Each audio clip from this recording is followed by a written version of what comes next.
Bismillahirrahmanirrahim. Assalamualaikum warahmatullahi ta'ala wabarakatuh. My name is Wan Ami Isdihal bin Abdul Haris, and today I would like to start our group presentation assignment regarding the challenges and the opportunity of achieving SDG 1, especially in Malaysia. SDG 1, which is by the Sustainable Development Goal that targets the complete eradication of poverty by 2030, pose both significant challenges and opportunity, especially in Malaysia. So the challenges number one is poor corporate governance disclosure, which means by Malaysian fintech company continue to have low levels of corporate governance disclosure, which might limit accountability and openness in initiative to reduce poverty and postpone the achievement of SDG 1. And the challenges number two is limited focus on SDG 1 in comparison to the other SDG. SDG 1 prove that the Malaysian public listing companies (PLC) have shown a limited focus on SDG 1. These suggest a gap in corporate alignment with national and international effort to eradicate poverty, and these challenges can be improved by the women's leadership. So innovative strategy for localizing and accelerating Malaysian progress toward SDG 1 no poverty has been to empower women's leaders at the local level.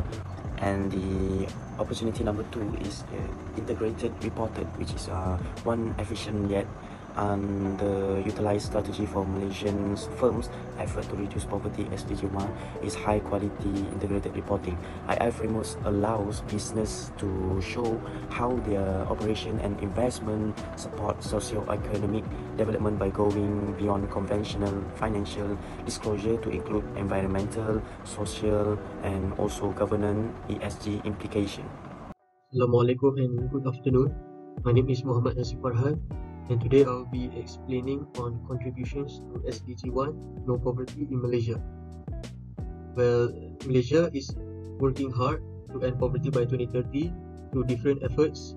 The government created a big plans like Shared Prosperity Vision and the 12th Malaysia Plan to help low-income families, especially the B40 group.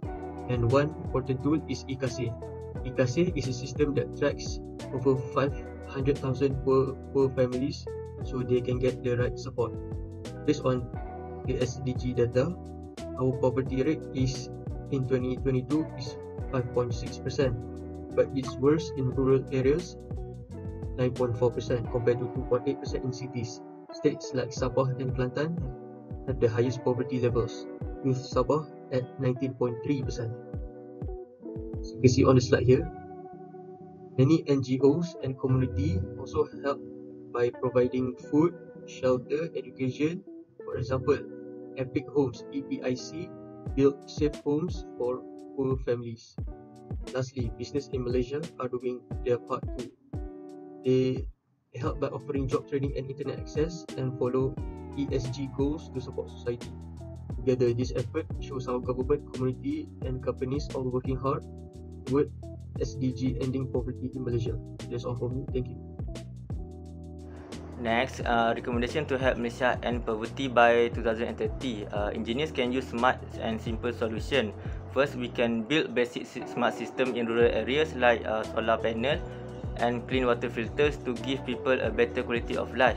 Second, we can design affordable and strong houses using local materials and rainwater collection system to reduce costs and stay safe. Third, we can improve internet and education access by setting up solar Wi-Fi and simple learning tablets for students and small business. Fourth, we suggest creating training centers to teach skills like solar panel setup and farming, so people can work and support themselves. Lastly, we can use digital poverty maps with location and income data to help the government send aid where it's needed most.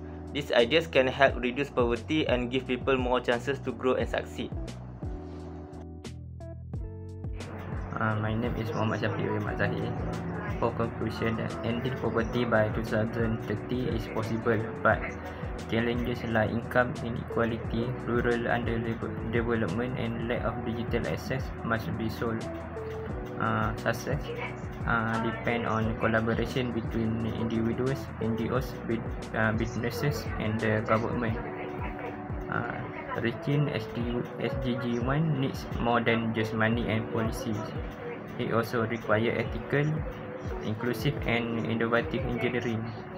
As a future engineers, we must use our skill with empathy to ensure no one is left behind.